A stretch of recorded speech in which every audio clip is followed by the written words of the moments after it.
Donc à Rennes, tout commence et tout finit par un métro. Donc là, il y a une rame de métro qui arrive au terminus de la poterie, de la ligne A. Et pour une fois, sur le viaduc, ensuite, il y a trois rames qui sont en attente, alors que d'habitude, il n'y en a qu'une ou deux au plus. Là derrière, on voit les trois rames, plus la rame qui vient du centre-ville et qui repart au garage atelier. Voilà. Il y a le pont double, ce qui est un pont pour le métro, proprement dit, puis un pont pour les piétons et les cyclistes. Et donc là, la rame qui rentre tout doucement à son dépôt. Vraiment tout doucement.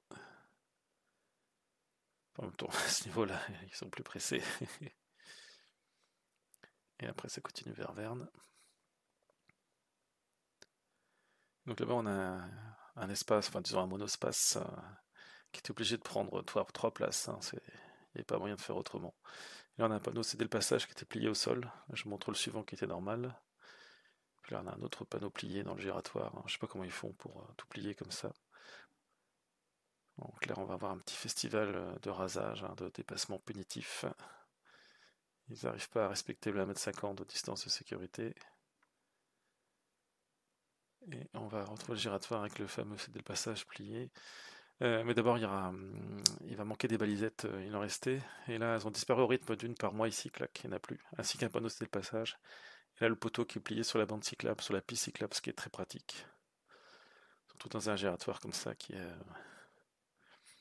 Là, il y a un autre sens interdit qui était plié, hein, dans le mauvais sens, bien sûr. Et là, il y a un camion qui va arriver, donc, qui va griller le stop, donc ça c'est habituel, donc je m'y attends, je ralentis. Sauf que le gars, en fait, il grille le stop, il franchit un stop en tournant et en mettant sa ceinture de sécurité, ça c'était formidable. Et il a grillé le deuxième stop, bien sûr. Et là, on a un panneau de passage pareil qui a été défoncé sur une voie verte normale. Et donc, comme je disais, tout commence et tout finit par le métro à Rennes. On a une rame qui part au garage atelier au retour. Et ce coup-ci, sur le viaduc, il n'y a qu'une seule rame en attente. Voilà, ce qui est plus habituel. Plus la rame qui vient du centre-ville et qui a fait demi-tour sur le viaduc pour changer de sens. Et qui repart ensuite, qui plonge dans les ténèbres de son tunnel.